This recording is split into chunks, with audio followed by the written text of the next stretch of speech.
L'AFJA présente sa conférence au CIMA autour de la technique du strip-till.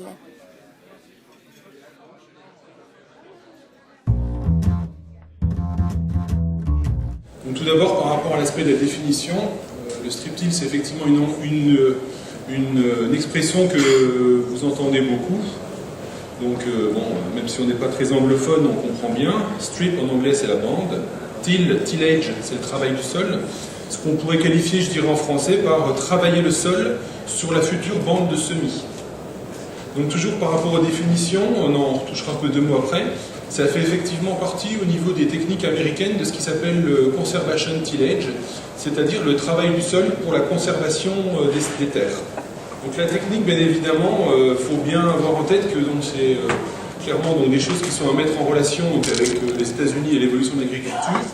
Et où, je dirais, là-bas, on a une grosse partie d'évolution des techniques agricoles qui est due aux problématiques d'érosion des sols, notamment sous les climats secs. Et ça, ce sont des événements qu'on a rencontrés dans les années 30, pour un épisode qui est quand même assez bien documenté, je dirais, dans ce qu'on peut trouver, qui s'appelle le Dust Bowl. Donc en fait, c'est plusieurs années très sèches successives qui ont eu lieu donc, dans les grandes régions agricoles des États-Unis, donc qui ont conduit à une érosion très forte des sols, et donc qui sont traduits par une perte très importante donc des particules les plus fines du sol, notamment tout ce qui était fertilité. Et donc je dirais, ces gros problèmes-là ont conduit très rapidement à la remise en cause des systèmes de culture et des modes de travail traditionnels, et donc on conduit au développement des techniques sans labour, et où on cherchait, je dirais absolument, à garder un maximum de débris végétaux donc pour limiter ces problèmes d'érosion. Donc pour lister rapidement les grands points en termes d'avantages et inconvénients, le premier point cité par les agriculteurs, c'était le gain de temps, très clairement. Ensuite, effectivement, venaient les aspects notamment de sécurisation des implantations, notamment par rapport à des gens qui avaient poussé, je dirais, très loin la simplification jusqu'au semi-direct. On voyait dans la diapo tout à l'heure qu'il y avait à peu près un quart des situations où le strip-till venait, je dirais, à la place du semi-direct. Le troisième point, je dirais, cité était l'aspect de diminution des charges de mécanisation. Après, je dirais un ensemble d'arguments par rapport à l'aspect, entre guillemets, physique du sol sur la réduction de l'érosion, une moindre battance, une meilleure portance, une moindre évaporation de l'eau du fait des interrants non travaillés. Et puis effectivement également le point de localisation de la fertilisation, donc qui peut être un plus par rapport à la technique. Donc en termes d'inconvénients, je crois que le point numéro 1, et je pense que les gens qui vont succéder diront pas le contraire, on est quand même sur une technique qui est très très pointue. Donc ça veut dire que, je dirais, c'est pas à mettre entre toutes les mains. Ce sont des outils qui font du très très bon travail, mais qu'il faut savoir utiliser correctement. Utiliser correctement, ça veut dire savoir régler comme il faut, mais ça veut aussi et surtout dire savoir sortir quand la terre va être capable d'être travaillée correctement. Donc ça veut dire notamment faire très attention aux consistances de sol, travailler exclusivement dans des sols qui sont bien friables et non pas semi-plastiques, contrairement à une charrue par exemple. Donc ça veut dire qu'il faut être effectivement très très précautionneux par rapport à ça. Un autre point aussi qu'on avait un petit peu relevé, je dirais, par rapport à l'enquête, c'était l'aspect des systèmes de culture avec des tassements importants. Je pense à des systèmes d'élevage par exemple, où on va apporter plutôt les effluents au printemps, éventuellement des systèmes monoculture de maïs avec des récoltes tardives, où globalement c'est un outil de préparation du lit de semences, ça ne va pas entre guillemets remplacer un décompacteur. Donc attention, dans des systèmes comme celui-ci, on pourra pas récupérer toutes les erreurs qu'on aura faites. Un autre point par rapport à l'aspect des ravageurs, de façon globale, limaces corvidées et autres, et où on a eu énormément de problèmes l'an dernier, je dirais plus spécifiquement sur les techniques globalement qui doivent faire avec énormément de débris végétaux entre les lignes de semis. Et c'est vrai que dans des situations d'essai où on a du travail très simplifié de type strip-till et des techniques beaucoup plus conventionnelles, on voit nettement où sont les dégâts. Et puis, je termine par l'aspect de localisation de la fertile. Je l'ai mis en avantage, je le remets en inconvénient. C'est juste pour vous signaler que c'est pas le truc magique qu'on va placer à toutes les sauces. C'est quand même relativement pointu. Sur la culture de betterave, je dirais c'est loin d'être gagné. Et puis sur l'aspect maïs notamment, c'est pas aussi simple que ça peut paraître. Et à mon avis, il y a énormément de travail à faire dessus. Donc je pense qu'il y a du travail à faire, c'est pas si simple que ça paraît. Et on va pas être, je dirais, opérationnel à 100% très très rapidement.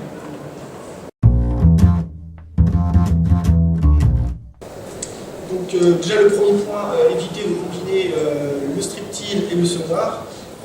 Déjà, ça augmente le poids de l'ensemble. Les vitesses de travail ne sont pas compatibles, puisque au printemps, on travaille entre des vitesses comprises entre 8 et 12 km/h, ce qui n'est pas possible avec un semoir classique si on veut respecter les densités et les distances entre graines. Si on positionne de l'engrais, il n'y aura pas assez de temps pour l'engrais pour qu'il se diffuse dans le sol, donc on a le risque de brûlure. Les plages d'utilisation seront réduites uniquement à la période de semis. Donc si on a de mauvaises conditions, on oblige à retarder le semis, donc on risque de perdre un potentiel. Et on ne peut pas s'adapter au type de sol. Et on n'a pas la possibilité d'améliorer, de bénéficier d'un réchauffement et d'un ressuyage pour bénéficier de bonnes conditions de semis. Donc moi ce que j'en retiens surtout, c'est que souvent les déceptions qu'on a eues en strip-till, c'est souvent lié à des mauvaises conditions d'utilisation du strip-till, et souvent c'est parce qu'on passait le strip-till trop tard. Alors la fertilisation au strip-till, alors ça c'est un point où en France on l'aborde très peu, et pourtant c'est ce qui a permis de développer la technique aux États-Unis. Et c'est vrai que ce serait dommage de ne pas profiter de l'outil pour localiser de l'engrais et donc positionner vraiment l'engrais au bon endroit, là où en fait va se développer le système racinaire. Et la fertilisation avec le strip-till, ça permet aussi d'éviter les pertes par l'ensivage, par l'évaporation, par le blocage lorsqu'il est en contact avec la matière organique. Et au bout de plusieurs années, chez Hofmann, ils ont pu réduire les doses jusqu'à 30% sans impacter sur le rendement. Ces 30%, ça ne se fait pas dès la première année, il faut le faire étape par étape. Donc on peut estimer que déjà, la première année, on peut réduire les doses de 10%, du fait qu'on ait moins de pertes avec la modélisation. Donc l'idée, avec le strip-till, c'est de positionner l'engrais à plusieurs profondeurs, que la plante, que les racines poussent constamment dans une zone fertile. Et qu'arrivé au stade 8-10 feuilles, la plante pense qu'elle a tous les éléments nécessaires pour développer son potentiel. Donc, qu'elle pense qu'elle est le nombre de rangs sur épi le plus important. Et en strip-till, ce qu'on conseille, c'est d'apporter uniquement à peu près un tiers de la dose d'azote avec le strip-till, un tiers pour pouvoir alimenter la plante jusqu'au stade 8-10 feuilles, et pas forcément plus à cause des risques de brûlure. Et si on met trop d'azote au premier stade de la plante, on favorise une croissance végétative du maïs et pas forcément un gain au niveau du rendement entre autres.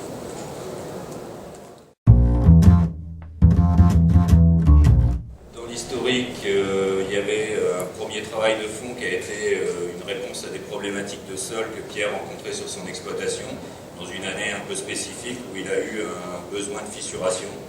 Donc à ce moment-là, il a construit un décompacteur et c'est là que, sur une erreur, il a créé le soc jalu. Vous avez peut-être déjà entendu, un soc avec des ailettes derrière. De là, il a voulu continuer à travailler, il a eu des idées, il utilisait un ancien Land Roller, des bêches roulantes, qu'il a voulu modifier un petit peu et de là est venu le compile. Donc une autre façon aussi de travailler le sol. Et puis dans la foulée, il s'est dit, quitte à pu retravailler le sol, il y a peut-être aussi moyen de faire autrement sur les cultures monograines, on va dire, type colza comme on l'a vu tout à l'heure, et tout ce qui est culture de printemps à cycle court.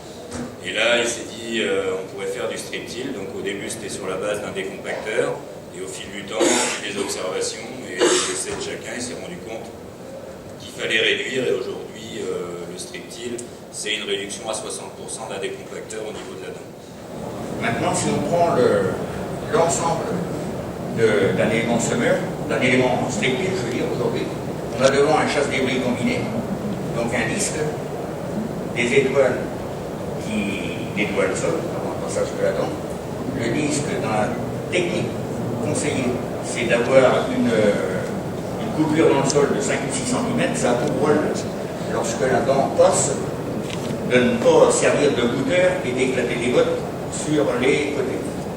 Donc la dent, la partie supérieure passe plus facilement dans le sol, mais par contre en dessous, c'est là que se fait l'ameublement, c'est là que c'est intéressant, c'est là que la culture va développer ses racines et les développe à la surface. Et à partir de 2012, fin 2012, on a donc proposé les disques buteurs. Les disques buteurs, c'est des disques, mais qui fonctionnent avec le dos. Et alors, ils ont pour rôle de récupérer les gouttelettes de terre qui sont de chaque côté de la dent lorsque la dent est passée.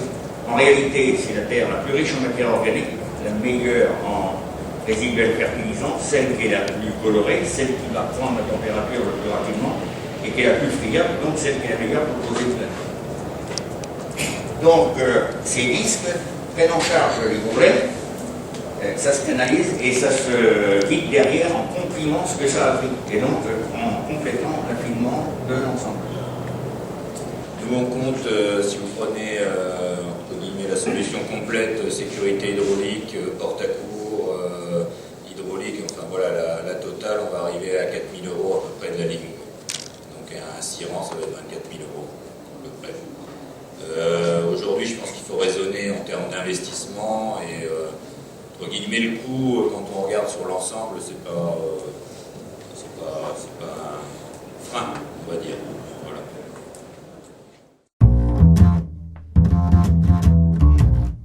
Alors, je ne vais pas revenir sur les avantages du striptease, hein, vous les connaissez, on les a déjà dit, réchauffer la bande, conserver l'humidité entre les rangs, ameublir sans créer de semelles, conserver la matière organique entre les rangs, et également économiser du temps et du carburant. Alors, différents principes de travail auxquels Arnaud a déjà parlé tout à l'heure. Un passage d'automne pour des conditions argileuses, alors comme disait Arnaud, le plus tôt possible, juste après avoir semé le couvert si jamais il y a un couvert, ou dans un couvert qui est développé pour éviter de se faire piéger dans des conditions sous plastique. On laisse agir les conditions hivernales, on vient éventuellement reprendre au printemps. Il faut savoir que dans des taux d'argile à 45-50%, on évite des reprises trop importantes au printemps, on vient directement semer. Quand on est dans des conditions plus légères, on va faire un unique passage de printemps à des profondeurs plus raisonnables pour éviter le phénomène de cavité qu'on pourrait trouver en fond de sillon dans des conditions trop humides. Et après, bien entendu, on vient semer, le délai entre le semis et puis le passage de strigger va dépendre du type de sol et de la vitesse de réchauffement. Donc pourquoi j'en suis venu au striptease? Pour la simple et bonne raison que chez nous, on a des soucis, on a des terres assez superficielles, avec la roche-mère qui peut parfois fleurer le sol, et donc des conditions de travail difficiles en maïs. Donc je suis en majorité en maïs, culture de maïs en monoculture, donc jusqu'à peu en labour parce qu'on avait des problèmes de gestion des résidus. Mais chez nous, labour voulait dire derrière on dénage et broyage de la moitié de la superficie tous les ans. Donc des coûts d'implantation énormes, des temps de travaux énormes, donc on cherchait une solution pour avant tout diminuer les coûts d'utilisation et les temps de travail. Et avec des rendements qui pour le moment ne sont pas inférieurs à ceux que je pratiquais avant en labour. Je ne vais pas dire plus parce qu'on a eu des moyennes suivant les variétés, les parcelles, etc. Mais les objectifs premiers de réduction de temps, de coûts et d'utilisation de gasoil et autres, et de localisation de l'engrais sont déjà amplement dessus. Voilà. Je ne vais pas insister plus longtemps si vous avez des questions, il n'y a pas de soucis. Réduction de gasoil, vous faites quelle estimation?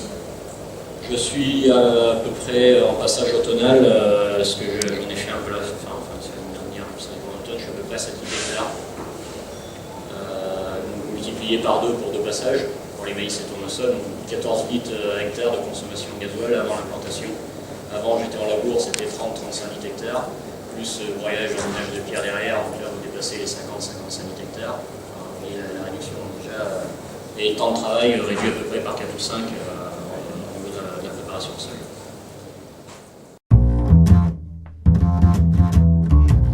Par rapport au couvert, ouais, moi je suis plutôt 100% pour, quoi. Et surtout que le couvert, pour moi, dans les terres argileuses, nous donne une autre latitude de travail, puisque soit on peut travailler très tôt dans l'été, soit si on a semé un couvert, en fait, on va avoir des racines dans le sol qui vont pomper l'eau, et en fait, la fenêtre d'intervention est beaucoup plus grande, quoi. Et on peut tout à fait travailler dans un couvert. Pour moi, c'est vraiment un bon mariage. Ça c'était du travail au mois d'octobre dans le couvert. J'ai des agriculteurs qui eux travaillent carrément au mois d'octobre dans des couverts qui sont comme ça. Le couvert a quand même pas mal d'avantages en termes de sauver l'azote qui peut rester et puis recycler aussi d'autres éléments que l'azote.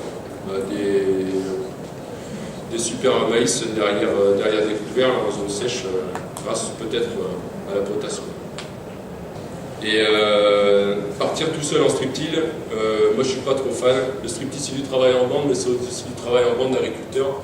Il faut échanger avec les gens que vous avez autour de vous, avec les réseaux qui existent déjà, avec les gens avec qui vous investissez, parce que c'est très important. Il ne faut pas partir bien en tête. Effectivement, il n'y a pas encore des striptease partout, chez tout le monde, dans exactement toutes les conditions locales, mais aujourd'hui c'est possible de trouver des grandes lignes pour bien démarrer. Et après, effectivement, Alice travaille le sujet, c'est très bien. Après, il faut se faire ces références locales. Retrouvez l'actualité de l'AFJA sur afjablog.blogspot.fr.